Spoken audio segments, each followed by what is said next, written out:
मैं हूं सुरभि सिंह और स्वागत है आपका हमारे चैनल नेक्स्ट 9 न्यूज पर। जी हां दोस्तों, तो आज हम बात करने वाले हैं बंगाल की सीएम ममता बनर्जी के बारे में। ममता बनर्जी के ऊपर अभी हाल ही में दुखों का पहाड़ टूट चुका है, क्योंकि उन्होंने अभी हाल ही में अपने भाई असीम बनर्जी को खोया है। उनके छोटे भाई का निधन कोरोना की वजह से हो गया। जी हां, आपको बता दें कि अभी उनके ऊपर दुखों का पहाड़ टूटा हुआ है। बुरी तरीके से बिखर गई है ममता बनर्जी। वहीं आज इस रिपोर्ट में हम उनके उस घर के बारे में बात करने वाले हैं जहां मुख्यमंत्री बनने के बाद भी वो रहीं और बड़ी सादगी के साथ रहीं। इसी घर में कई दिग्गज आए। जी हाँ, शाहरुख खान हो चाहे अटल बिहारी वाजपेयी, हर दिग्गज ने यहाँ पे शिरकत की। मेहमान नवाजी किया गया हर किसी का।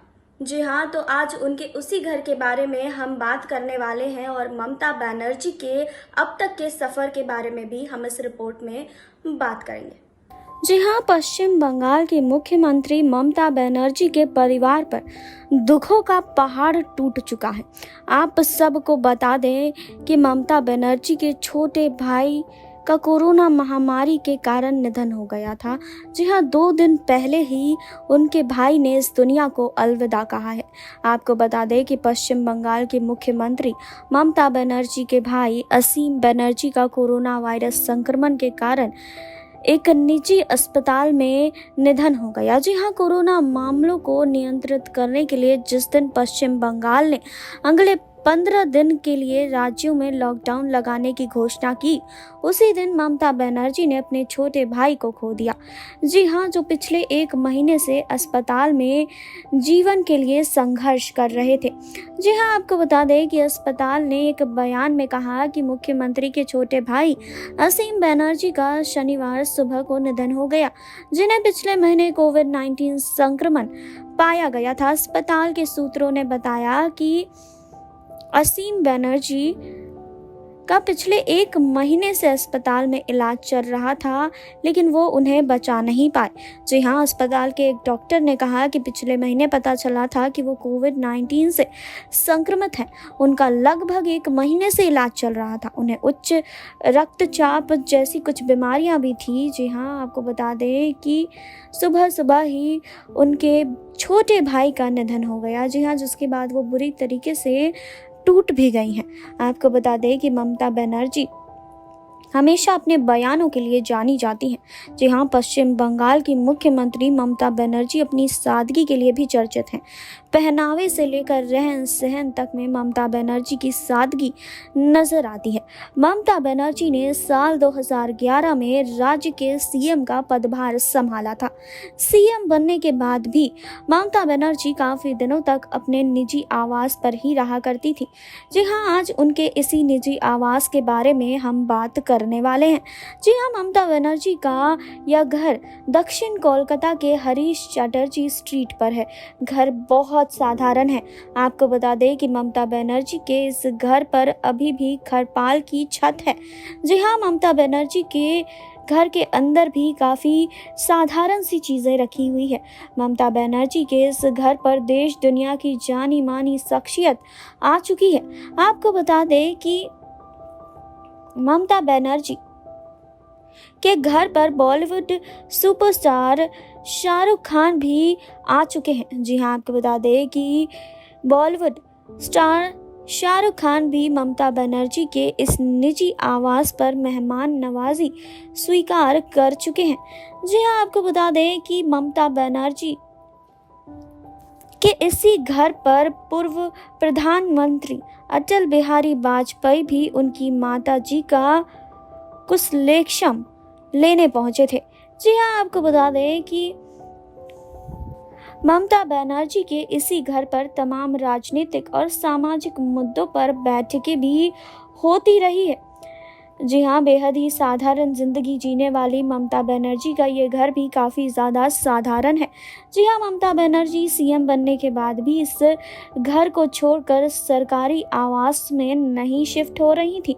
जी हाँ, ममता बनर्जी को देखकर लगता है कि वो अपनी ज़िंदगी कितनी साधारण तरीके से जीती हैं। आपको बता दें कि 5 जनवरी 1955 को कोलकाता के एक बेहद सामान्य परिवार में जन्मी ममता बनर्जी 2011 से पश्चिम बंगाल की सीएम है। इससे पहले वो देश की संसद में बंगाल की सबसे युवा सांसद और भारत सरकार की केंद्रीय मंत्री भी रही है। जी हाँ, हम आज उनके जीवन की कुछ अनसुनी बातें भी आपको बताएंगे। जी हाँ, आपको बता दें कि ममता बनर्जी पश्चिम बंगाल की पहली महिला मुख्यमंत्री के रूप में जानी जाती है और उनकी पहचान देश के उन नेताओं में है जो कि अपने फैसले और आक्रामक रवैये के लिए मशहूर रहे हैं। एक ज़माने में कांग्रेस पार्टी में राजीव गांधी जैसे नेताओं की सहयोगी रहने वाली ममता बनर्जी अब पश्चिम बंगाल की सुपर सीएम के रूप में 10 साल से इस कार्यकाल को पूरा कर चुकी है। जी हाँ, आपको बता दें कि 1975 में पश्चिम बंगाल में महिला कांग्रेस की जनरल सेक्रेटरी बनकर राजनीति में आने वाली ममता बनर्जी अब तृणमूल कांग्रेस की चीफ हैं।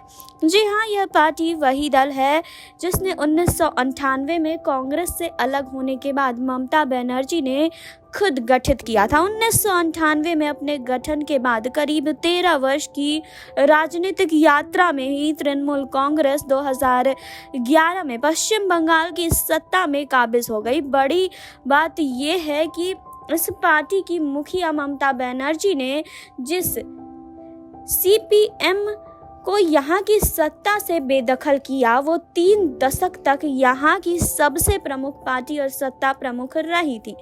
जी हाँ, आपको बता दें कि 5 जनवरी 1955 को कोलकाता में जन्म के बाद ममता बनर्जी ने यहीं से अपनी प्रारंभिक शिक्षा भी शुरू की थी। जी हाँ, 9 साल की उम्र में ममता बनर्जी के पिता प्रमिलेश्वर बनर्जी का निधन हो गया। इसके बाद ममता ने कोलकाता के जोगो माया देवी कॉलेज से ग्रेजुएशन और फिर कलकत्ता यूनिवर्सिटी से इस्लामिक हिस्ट्री में पोस्ट ग्रेजुएशन की। इसके अलावा उन्होंने जोगेश सी चौधरी लॉ कॉलेज से कानून की भी डिग्री ली है।